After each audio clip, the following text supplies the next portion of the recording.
Welcome back. I'm now joined by Ben Greenberg and Connor Cummings to talk a little MLB. Guys, let's get started talking about some interleague action. There's a new format this year with interleague play where we always have at least one interleague matchup going on as opposed to having them all clumped together in the middle of the summer. So that being said, Connor, what do you think about the new interleague setup? I think it's an improvement. I'm really liking how the pitchers in the American League can now hit. It definitely helps. You saw like Clayton Kershaw on opening day. I know he plays for the Dodgers.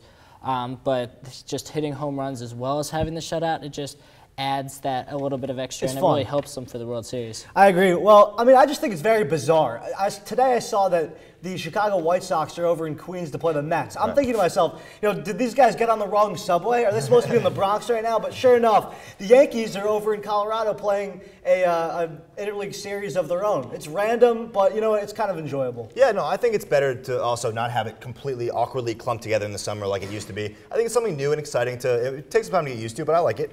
Now the AllStar ballots are out. We're a month through the season. The AllStar ballots are already out. So that being said, which team do you guys think will have the most representatives come July at Citi Field? Well, it's always hard to predict how the voters will decide, but I think if it's done correctly, the Detroit Tigers should have a bunch of them. Let's be honest. The batting average leader right now is Miguel Cabrera, a Tiger. The run score leader, Austin Jackson, a Tiger. The two top players for RBIs right now, Miguel Cabrera and Prince Fielder, both Tigers. On top of that, you have Torrey Hunter batting over 350. Verlander's got a 1.5 ERA. That's 5 players right there.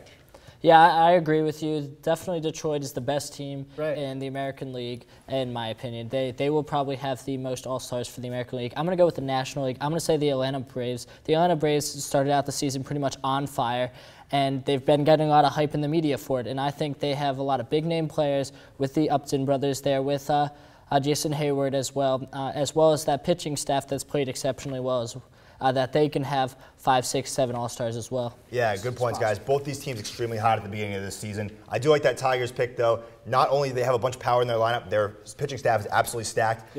Let's go from players who are performing well to players who are not performing well. Who has been your most disappointing player at the beginning of the year? My most disappointing is Josh Hamilton at the Angels. He signed that massive contract, and he's just taking a dive. He's kind of doing what Albert Pujols did last year.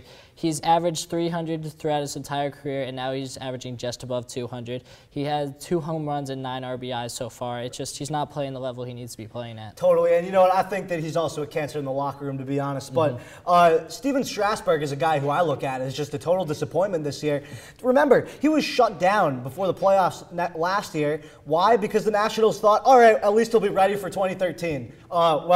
He's 1-4 so far, giving up 21 runs in 44 innings pitched. He's 16th in strikeouts, though. He is playing well. The team around him he's been a train wreck thus far. Given the expectations for this guy. I don't know. There's other pitchers that I feel like they could really are really doing much worse than he is right now. Gio Gonzalez isn't helping him out. I'll give you that for sure. Well, both guys definitely underperforming, but Strasburg, man, for a guy who was supposed to be so dominant at his position, that is a huge disappointment.